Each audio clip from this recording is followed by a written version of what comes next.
Hi, I'm Timothy Tew, owner of TEW Galleries, and today I'm with Dane Carder, and Dane has the distinction of being the newest artist to the gallery, so that's always a good thing. Feels good. Yeah, good, and we've already sold some of your work, which I felt we would. I love the simplicity of it, I love minimalism, and I love the sensitivity, and it has an iconic quality. So Dane lives in Nashville, you're born and bred in Nashville, so Yep. why don't you get us started, tell us about the work, what you want us to know.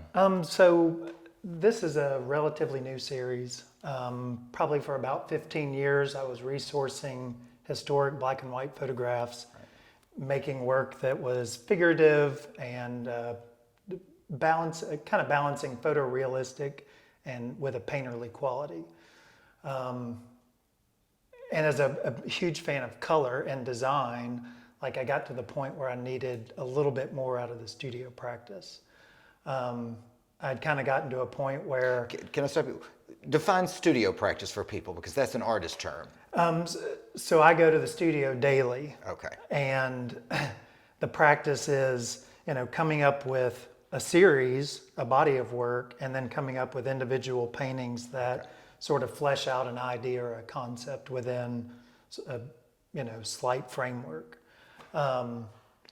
It was a series that was not commercially motivated nor commercially successful. You're talking about the black and white work. Okay. Referencing Civil War era photographs, especially at a time where the sort of politics are charged. It's maybe too touchy of a subject for people to really get a hold of. Right. And so when my original trial in college was to study graphic design.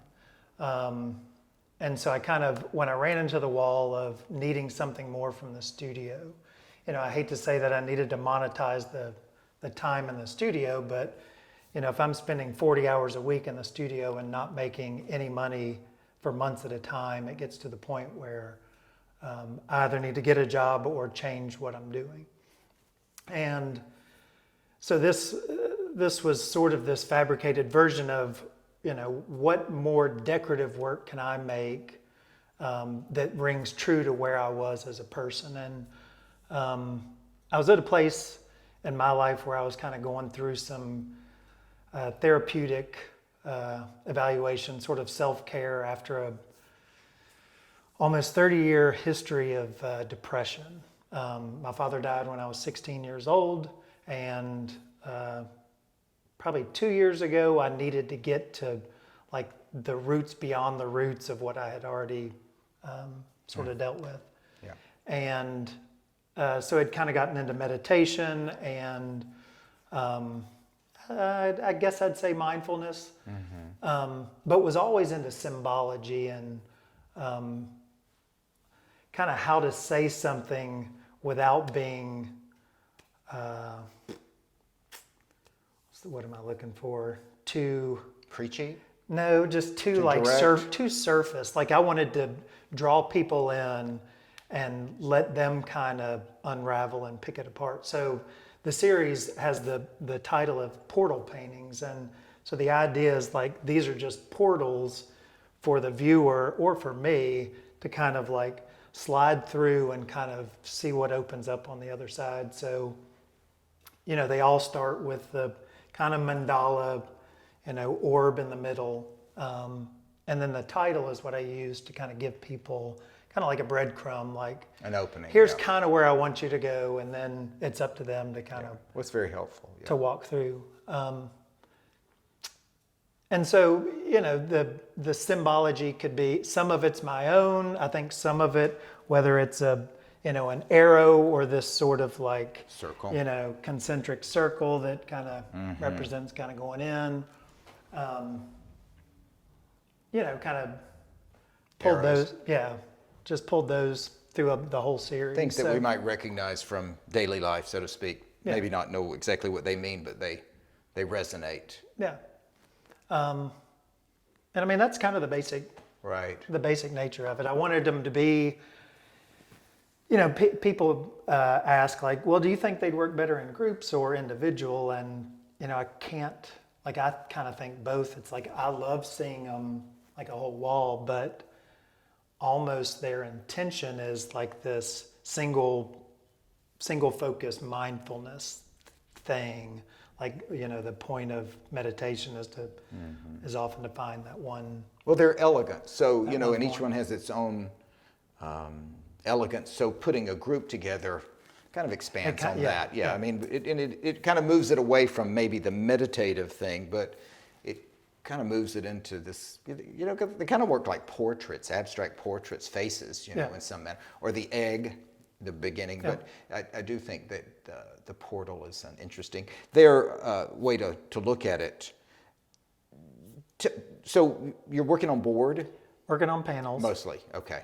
And basically, we'll pour a puddle of gesso primer and kind of work it around until I see the right size shape and kind of let that dry. Oh, you mean this shape? Okay, that okay, shape okay, is a different paint. Okay, so you pour it? You're just not, out of a and cup. I guess you have to clean around it to some degree. No, you just I mean, learn to pour it. Yeah, just so kind of do that until so that's interesting. and just set it down and it dries. Oh, that's interesting. Kinda where I want it. Yeah, a lot of control in that then. To some degree, yeah. Yeah. Yeah. I mean, and a lot of my work, and I don't. Were we talking about restraint, or was that may have been somewhere else? But my sensibility has always kind of been restraint and control. Right. Kind of going back to graphic design. Right. I was drawn to that because of this like Right. tight Right. thing, which is maybe highlighted or it's highlighted because of the kind of rustic kind of rawness of the backgrounds where I'm kind of spilling paint on it or splattering paint. And what are as far as influences, do you have any visual, what would be your visual influences?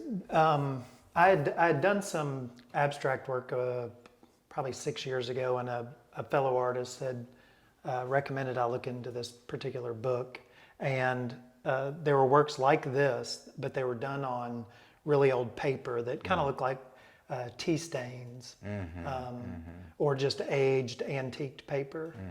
And there are all these, I don't want to say happy accidents, but where different staining occurs on the paper. Well, so super organic. Yeah.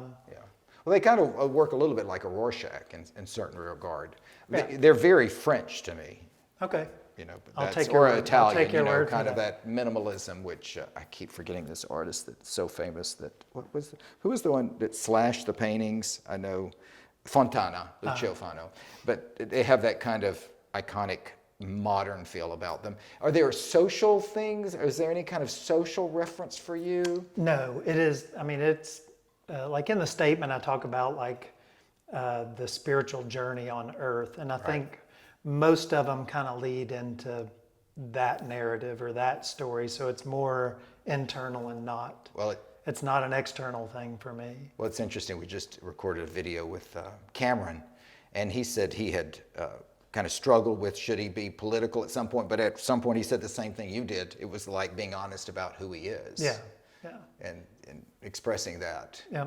And so the Civil War work that I've done for 15 years, that was this like... Was that more social? Well, it was a middle ground because it wasn't about the Civil War or politics originally.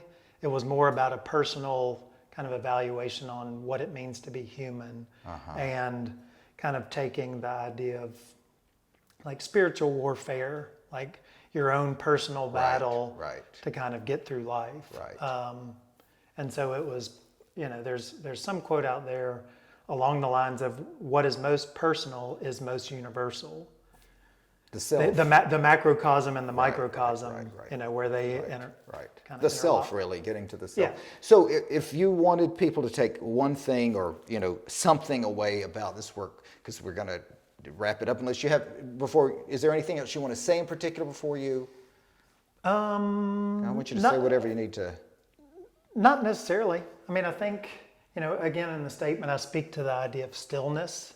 And I think with the onslaught of information that we are inundated with daily, a big part of what I want out of this, kind of what you're asking, is like people to be able to sit still or to kind Go of in. to quiet out all the peripheral and kind of get to the core. Well, And so that's, I mean, that's the shape, kind of the core. Yeah, I mean, these it's are it's reflective of that, very much so. quiet moments. I don't have any other questions at present. If I think you did answer my question. What you want people to take away from it. So, well, thank you. The work is it's really beautiful. I'm glad we've had a good response to it, and thank you for coming. I'm very grateful for you taking. Well, my I'm work. glad you walked in the door. It's always. I'm sure you're like you never know what door you're walking in. So. Dane's work is here at the gallery, and it will be in the show, and we will continue to have some after the show. So come see us. Thank you.